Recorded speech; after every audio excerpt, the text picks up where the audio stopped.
എന്തു മുകളിലേക്ക് വന്ന് മിക്കപ്പോഴും എന്നെ എത്തി നോക്കാറുണ്ട്. മുഷിഞ്ഞ തുണി വല്ലതും പുറത്ത് കണ്ടാൽ ആ പാവം അലക്കിയിടുകയും ചെയ്യും. അന്ന് നഗരത്തിൽ നിന്ന് മാറിയുള്ള ഒരു വീടിൻ്റെ 2ാം നിലയുടെ ഒറ്റമുറി വാടകക്കാരനായിരുന്നു ഞാൻ.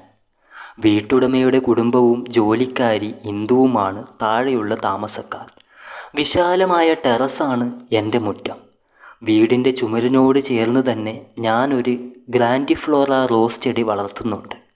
കുട്ടികളോടൊപ്പം ടൂറ് പോയപ്പോൾ തമിഴ്നാട്ടിലെ ഏർക്കാടിൽ നിന്ന് പൂവിതളിൻ്റെ വലിപ്പം കണ്ട് മോഹിച്ചിട്ടാണ് ഞാൻ അതിൻ്റെ തൈ വാങ്ങിയത്. വർഷം 3 അതിതുവരെ മൊട്ടുകളെ സ്വാഗതം ചെയ്തിട്ടില്ല. എന്നെപ്പോലെ അതിലും പരാഗണം നടക്കുന്നില്ലല്ലോ എന്നോർത്ത് ഞാൻ ചിലപ്പോൾ ദുഃഖിക്കും. ദുഃഖിക്കാൻ മനസ്സുകൾക്ക് എന്തെല്ലാം കാര്യങ്ങളാണല്ലേ. ടെറസിൻ്റെ ഇടത്തേ അറ്റത്തൊരു കക്കൂസും കുളിമുറിയും അലക്കുകല്ലുമുണ്ട്. മിക്കപ്പോഴും ഇന്ദുവിനെ അവിടെയാണ് ഞാൻ കാണാറുള്ളത്. കണ്ടെന്ന് കണ്ടാൽ പെണ്ണിന് ആകെ ഒരു പരവേശമാണ്. കയറ്റിക്കുത്തിയ മാക്സി ഇറക്കിയിട്ട് അവൾ പരുങ്ങും. അലക്ക് സോപ്പിൻ്റെ പതയിൽ മുങ്ങിയ കൈകൾ കൊണ്ട് നെറ്റിയിലെ വിയർപ്പും തുടക്കും. ശേഷം അതിമനോഹരമായി എന്നോട് പുഞ്ചിരിക്കാൻ ശ്രമിക്കും. എന്തുകൊണ്ടോ തിരിച്ചു ചിരിക്കാൻ എനിക്ക് സാധിക്കാറില്ല. ഒരിക്കൽ സ്കൂളിലെ ജോലി കഴിഞ്ഞ് ഞാൻ നേരത്തെ മുറിയിലെത്തി. കയറിയ പാടെ ഇന്ദു ഒരു മൊന്തയുമായി പുറത്തു നിന്ന് മാഷയെ എന്ന് വിളിച്ചു. മേജർ അങ്കിളിൻ്റെ പിറന്നാളാണെന്നും പറഞ്ഞ് ആ മൊന്ത എനിക്ക് നേരെ നീട്ടി. ഞാനത് വാങ്ങിയപ്പോൾ താൻ ഉണ്ടാക്കിയതാണെന്നും കൂടി അവൾ ചേർത്തിരുന്നു. എൻ്റെ വീട്ടുടമ ഒരു റിട്ടയേർഡ് പട്ടാളക്കാരനാണ്. അങ്ങേരുടെ പീരങ്കി കഥകൾ കേട്ടിരിക്കാത്തത് കൊണ്ട് എന്നോട് കുറച്ച് താല്പര്യക്കുറവ് ഉണ്ടെന്നതൊഴിച്ചാൽ മറ്റനിഷ്ടങ്ങളൊന്നുമില്ല. ഒരു മൊന്ത പാൽപ്പായസം കുടിച്ച് വീർത്ത വയറുമായാണ് ഞാനന്ന് കിടന്നത്. ഇന്ദുവിന് ഇത്രയും മധുരമോ എന്ന് വെറുതെ ഓർത്തുപോയി. അന്ന് സ്കൂൾ അവധിയായിരുന്നു.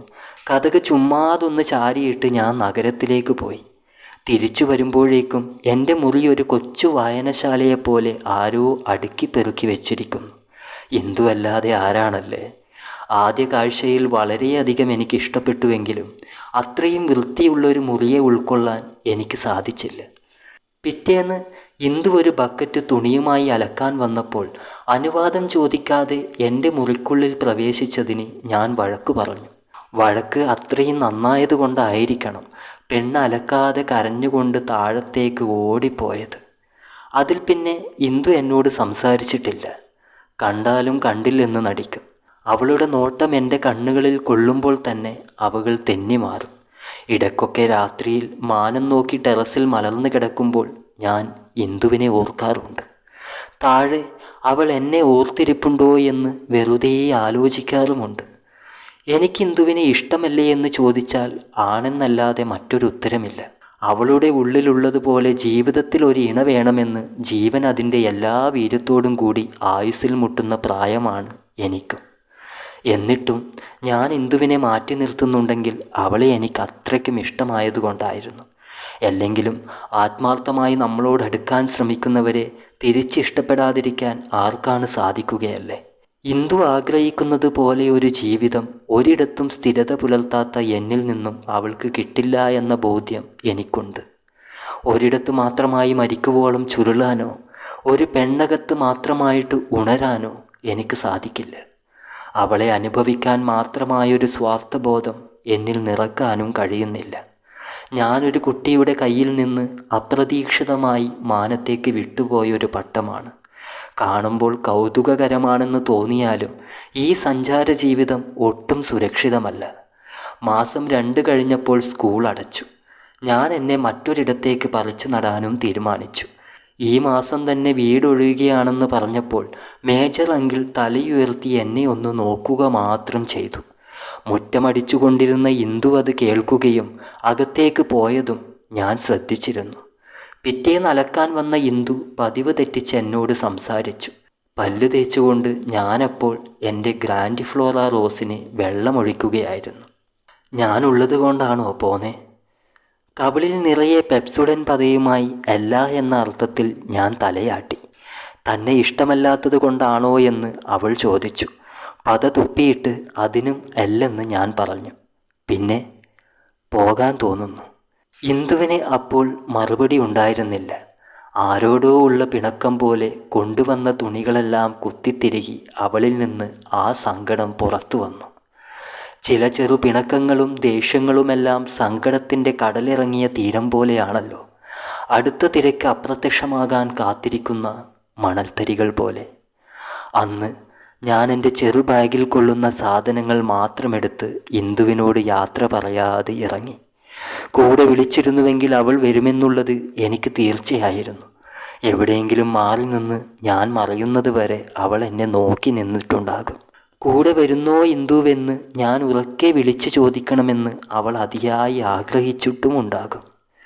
ഒഡീഷയിലെ സാമ്പൽപൂരിലാണ് എൻ്റെ യാത്ര അവസാനിച്ചത്. കയ്യിലെ പണമെല്ലാം തീർന്നു. ഒരു ജോലിയും താമസിക്കാനുള്ള വീടും വേണം. ഏത് ജോലിയും ചെയ്യാനുള്ള മാനസിക ബലമുണ്ടായതുകൊണ്ട് അവിടുത്തെ ഒരു ഇഷ്ടിക നിർമ്മാണ കമ്പനിയിൽ ജോലി തരപ്പെട്ടു. താമസിക്കാനായി പഴയ ഒരു ഓടിട്ട വീടും ലഭിച്ചു. ഇന്ദു എന്ന ഒരു കഥാപാത്രമൊഴികെ മറ്റാരും എൻ്റെ ജീവിതത്തെ അസ്വസ്ഥതപ്പെടുത്തുന്നുണ്ടായിരുന്നില്ല. മധുരിച്ചിട്ട് തുപ്പാനും പറ്റുന്നില്ല, കഴിച്ചിട്ട് ഇറക്കാനും പറ്റുന്നില്ല എന്ന പോലെയായിരുന്നു എൻ്റെ അവസ്ഥ. അവളുടെ ഓർമ്മകളുമായി ഓരോ രാവും എന്നെ പൊതിഞ്ഞപ്പോൾ വലിച്ചു നീട്ടാതെ ഇന്ദുവിന് ഞാനൊരു കത്തെഴുതി. പറയാതെ പോയതൊന്നും വെളിപ്പെടുത്താതെ തീർത്തും ഒരു സുഖമില്ലാത്ത വിവരാന്വേഷണ കത്തായിരുന്നു അത്. കൃത്യം 11ാമത്തെ ദിവസം ഇന്ദുവിൻ്റെ മറുപടി വന്നു. തുറന്നപ്പോൾ വായിക്കാനായി ഒരൊറ്റ വാചകം മാത്രമേ അതിലുണ്ടായിരുന്നുള്ളൂ. എങ്കിലും എനിക്ക് അതിയായ സന്തോഷം തോന്നി. അവൾ അടുത്തു വേണമെന്ന് പറഞ്ഞ് ഹൃദയത്തിൽ തന്നെ മുട്ടുന്നത് പോലെ. ആ നിമിഷം ഇന്ദുവിൻ്റെ ചന്ദ്രഹാസം തൂകുന്ന മുഖം കയ്യിൽ പൊതിഞ്ഞ് നെറ്റിയിൽ ചുണ്ടുകൊണ്ടൊരു പൊട്ടുകുത്താൻ എനിക്ക് തോന്നുകയായിരുന്നു. ഞാൻ വീണ്ടും വീണ്ടും ആ കത്ത് വായിച്ചു. മാഷേ, നമ്മുടെ ഗ്രാൻഡിഫ്ലോറ റോസ് പൂത്തു. Thank you. കഥ ഇഷ്ടപ്പെട്ടാൽ ചാനൽ സബ്സ്ക്രൈബ് ചെയ്യുക, ലൈക്ക് ചെയ്യുക, അഭിപ്രായം പറയുക. അടുത്ത കഥയുമായി ഉടനെ കാണാം. Thank you all.